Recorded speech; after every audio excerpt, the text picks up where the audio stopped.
व्यक्ति वह होता है जो अपनी बुराइयों का ख्याल रखे। मैंने जीवन में कभी किसी के साथ बुरा किया है या हो गया था, उसे उसका दिल दुख गया था, उसका दिल तो एक बार दुखा, उसका अफसोस पश्चाताप मुझे आज तक है। क्या उससे मैं कैसे क्षमा मांगूं, या क्षमा मांग ली किंतु ऐसी गलती मुझे दोबारा से हो न जाए। और किसी ने मेरे साथ किंचित भी उपकार किया है, हे भगवान वह उपकार मैं भूलूं नहीं, वह उपकार मैं कभी भूलूं नहीं, क्योंकि उपकार मैं भूल जाऊंगा तो मैं अहंकारी हो जाऊंगा, कृतज्ञ हो जाऊंगा, मेरे अंदर औद्धत्यपना आ जाएगा। जो किसी के किंचित उपकार को भी स्मरण में रखता है, उसका उपकार करने के लिए विश्व के सभी लोग तैयार रहते हैं।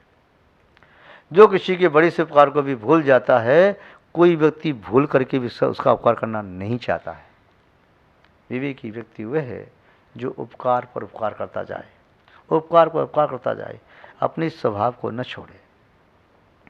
बिच्छू अपना डंक मारने का स्वभाव नहीं छोड़ता, साधु क्षमाशीलता का स्वभाव नहीं छोड़ता, सूर्य प्रकाश देने का स्वभाव नहीं छोड़ता, चंद्रमा चांदी देने का प्रभाव नहीं छोड़ता, वृक्ष छाया देता है, स्वभाव छोड़ता नहीं। चाहे कितनी भी धूप तेज हो जाए, अपनी छाया को वह नष्ट नहीं करता, छुपा नहीं लेता, पुष्प भी देता है, फल देता है। नदी में पानी चाहे थोड़ा है चाहे कम है, वह अपना पानी स्वयं नहीं पीती। ऐसे ही विवेकी व्यक्ति कभी भी अपने उपकारों का, अच्छाइयों का गाना सबके सामने नहीं गाता। जो अपनी प्रशंसा अपने मुंह से करे तो समझ लेना उसके ज्ञानीपने में अभी कुछ अंतर है, और जिसकी प्रशंसा उसके शत्रु भी करने लगें, समझ लेना वास्तव में व्यक्ति काबिल है, प्रशंसा के योग्य है। महानुभाव, विवेक का आशय होता है जो उतावला न हो, उतावला सो बावला। विवेकी व्यक्ति के पास धैर्य होता है। चाणक्य ने ठीक कहा, यदि मेरी विवेक बुद्धि मेरा हमेशा साथ देती रहे तो जैसे एक अखंड भारत की मैंने स्थापना की, उसका सम्राट चंद्रगुप्त को बनाया, अशोक सम्राट को बनाया, यदि मेरी विवेक बुद्धि ऐसे काम करती रही तो इस प्रकार के मैं 10 अखंड देश की स्थापना और कर सकता हूँ। हे प्रभु, चाहे मुझसे मेरा सब कुछ छीन लेना, किंतु मेरे जीवन के अंतिम क्षण तक मेरी विवेक बुद्धि को मुझसे नहीं छीनना। यदि विवेक बुद्धि भी रहेगी तो जंगल में मैं सुख और शांति का अनुभव करूँगा। विवेक बुद्धि से मैं परमात्मा से साक्षात्कार कर सकता हूँ। धन संपत्ति परमात्मा से साक्षात्कार नहीं करा सकती, विवेक ही ये है जो आत्मा से आत्मा साक्षात्कार कराता है। किसी झोंपड़ी के 2 पार्ट थे, उस झोंपड़ी में रहने वाले 3 प्राणी, माँ और बेटे इस पार्ट में थे, पुरुष इस पार्ट में कुछ लेखन कर रहा था। झोंपड़ी में छप्पर टूटा हुआ था, तो उसमें से छेद में से कुछ पानी की बूंदें आ रही थी। पत्नी ने कहा, सुनो जी, ये पानी की बूंदें आ रही हैं, तुम क्या लिखाई पढ़ी करते रहते हो, इससे क्या होने वाला है, छप्पर तो ठीक कर लो। बोले कोई बात नहीं, इससे ठीक हो जाएगा। कैसे ठीक होगा? एक कागज़ लेकर के नगर श्रेष्ठी के पुत्र के पास चली जा और उसको कहना मैं बेचने के लिए आई। वह लेकर के गई, नगर श्रेष्ठी के पुत्र ने देखा, अरे ये कागज़ है, इसके पैसे क्या पैसे मिलेंगे? मुनीम ने कहा, सेठ जी देना क्या लिखा है? सदा विवेक बुद्धि का परिचय दो, विवेक ही स्वर्ग की पहली सीढ़ी है, बिना विवेक के जीते जी नरक का दर्शन होता है। इतने शब्द पढ़े। मुनीम ने कहा, महाराज सेठ जी ये जो कुछ मांगती दे दो। 1 लाख रुपया दे दिया। स्त्री को आश्चर्य हुआ, कैसा कैसे दे दिया? उसने कहा, इतनी बड़ी शिक्षा है, यदि ये जीवन में आचरण में आ जाए तो अपने संदेह स्वर्ग धरती पर आ सकता है। महानुभाव, ज्ञान का कोई मूल्य नहीं लगा सकता। ज्ञान अचिंत्य है, ज्ञान अमूल्य है, बहुमूल्य है। जैसे माता के वात्सल का कोई मूल्यांकन नहीं कर सकता, जैसे भक्त की भक्ति का कोई मूल्यांकन नहीं कर सकता, उसी प्रकार विवेक का कोई मूल्यांकन नहीं कर सकता। जो चक्षुओं को उन्मिलित करने वाला है, जीवन में विवेक की ज्योति जागृत करने वाला है, ऐसा व्यक्ति निस्संदेह परम उपकारी है। हम और आप सभी भी परम विवेकशील बने। बिना विवेक के किसी का कल्याण संभव नहीं। आप विवेक को जागृत करो, चाहे भले ही आपके पास कुछ भी न हो, विवेक रूपी संपत्ति आपके पास है तो आप बहुत अमीर हैं, बहुत अमीर हैं। ज्ञान रूपी संपत्ति वाला व्यक्ति कभी गरीब होता ही नहीं, और जिसके पास ज्ञान रूपी संपत्ति नहीं है, विवेक नहीं है, वह संसार की संपत्ति कितनी भी जोड़ ले, केवल पुद्गल का ढेर है। हमारी चेतन संपत्ति हमारा ज्ञान है, तत्व ज्ञान है, तत्वबोध है, आत्मबोध है, सम्यक ज्ञान है, विवेक है। उसी अपनी चेतना में प्रकट करें और आत्महित के पथिक बने। इन्हीं सद्भावनाओं के साथ हम अपनी शब्द श्रृंखला को आपको आशीर्वाद देते हुए विराम देते हैं। जय बोलिए श्री शांतनाथ भगवान की। धर्म स्नेही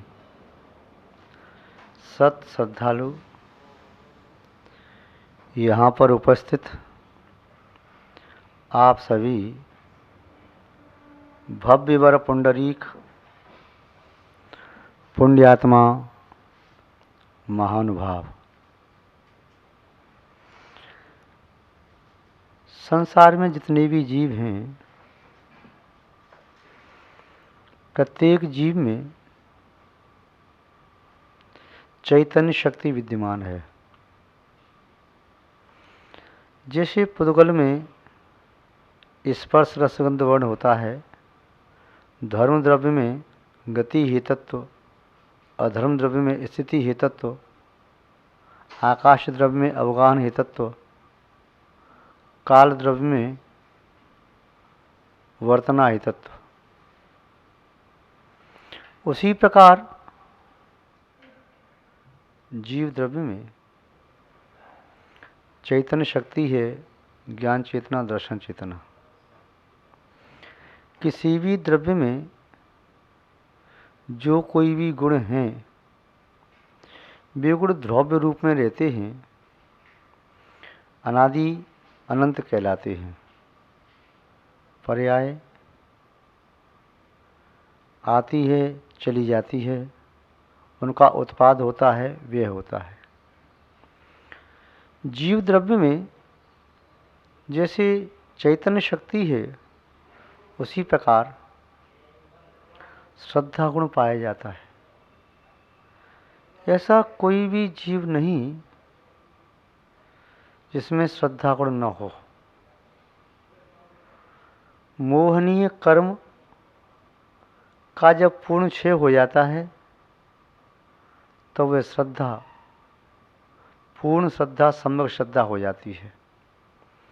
मोहनीय कर्म जब तक सत्ता में रहता है, उदय में रहता है, तब तक वह श्रद्धा अनेक रूपों में प्रकट होती है। मिथ्यात्व के उदय से वह श्रद्धा मिथ्या होती है, मिथ्यात्व के उपशम से पुनः वह श्रद्धा सम्यक होती है, उपशम अल्पकाल के लिए। किंतु मिथ्यात्व के साथ साथ अन्य प्रकृतियों के भी उपशम व सम्यक प्रकृति के उदय से जो श्रद्धा शिवसम रूप होती है, वह भी सम्यक होती है।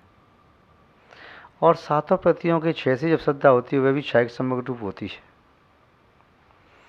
संसार में ऐसा एक भी जीव नहीं है जो संगी पंचेंद्रिय जीव बुद्धिपूर्वक किसी को चाहता नहीं हो, क्योंकि चार्तमूनि कर्म का उदय उसके जीवन में है।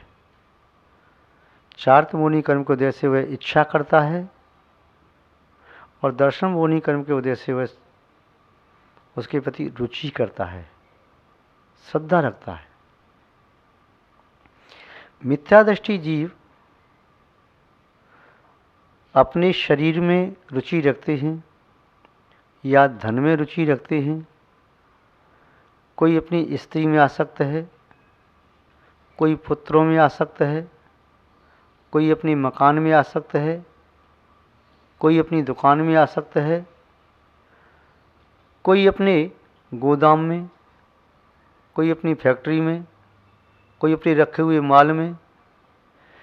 जिसके पास जो वस्तु है और उस वस्तु में उसने सुख की धारणा बना ली है, वह उसी में आसक्त है। मिथ्यादृष्टि व्यक्ति भी आसक्त होते हैं, उस आसक्ति का नाम है रुचि और श्रद्धा। सम्यक दृष्टि भी आसक्त रहता है। मिथ्यादृष्टि भोगों में, देह में, अपनी देह में, पर की देह में, धन में, दौलत में, इसमें आसक्ति है, किंतु सम्यक दृष्टि की आसक्ति ऐसी नहीं होती।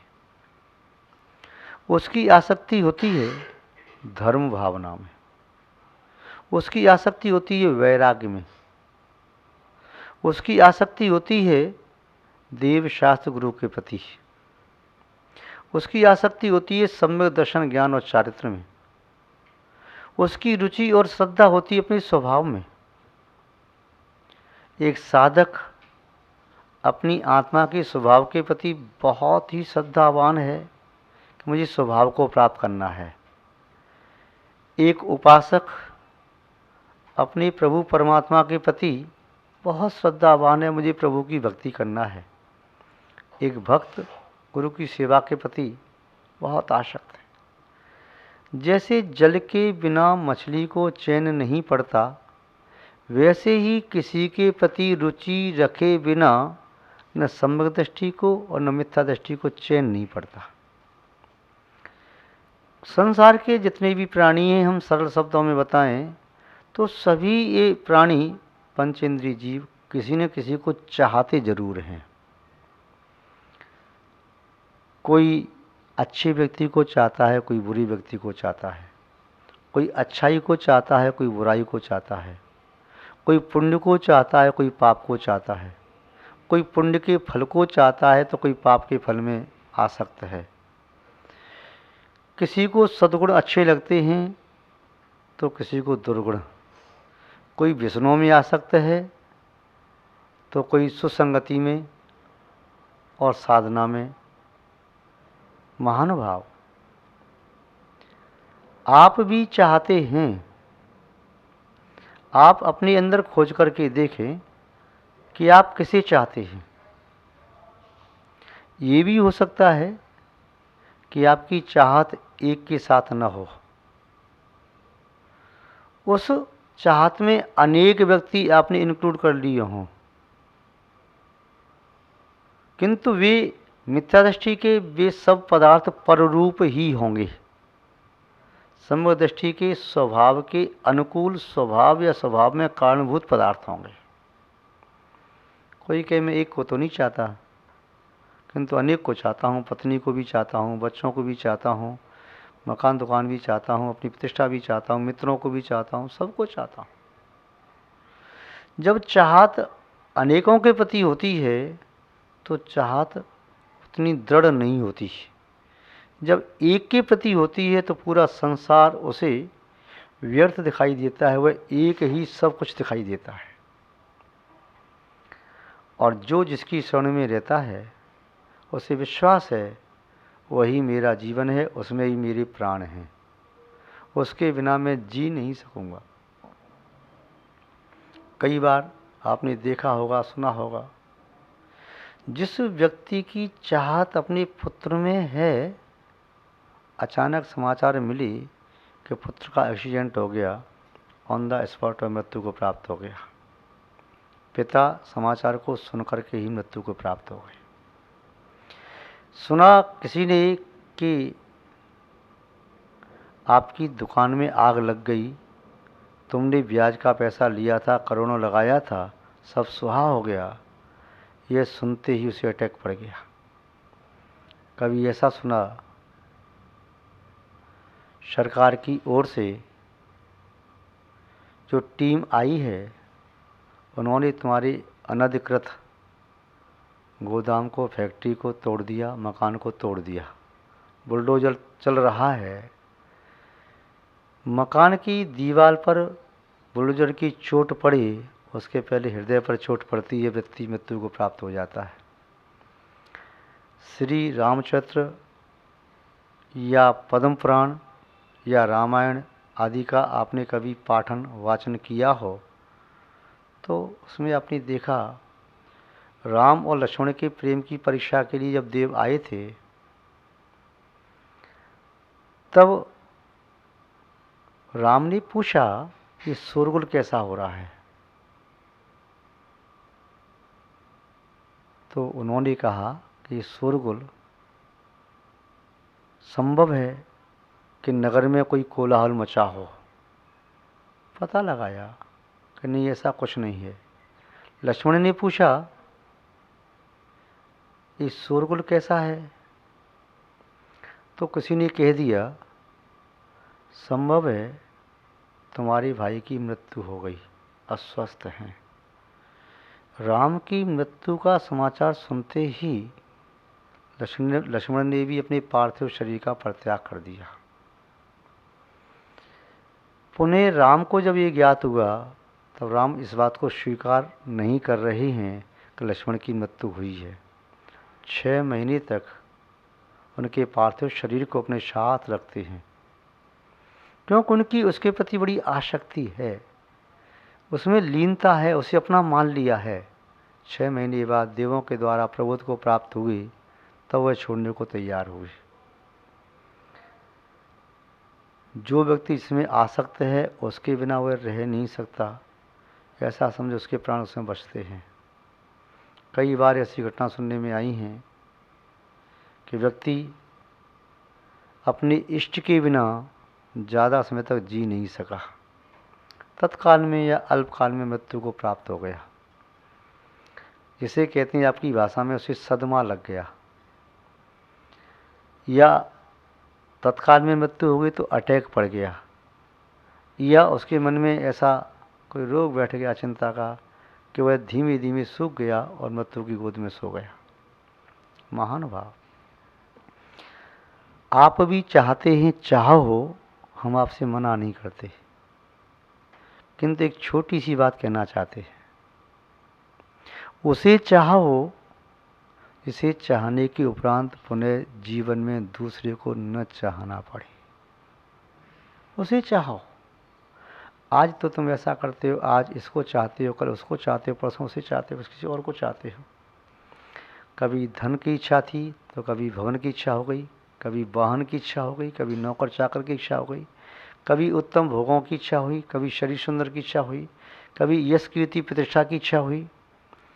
और जिस पर जो जुनून सवार हो जाता है उसके लिए वह दिन नहीं देखता, रात नहीं देखता, शरीर को नहीं देखता, प्राणपण से लग जाता है उसे प्राप्त करने के लिए।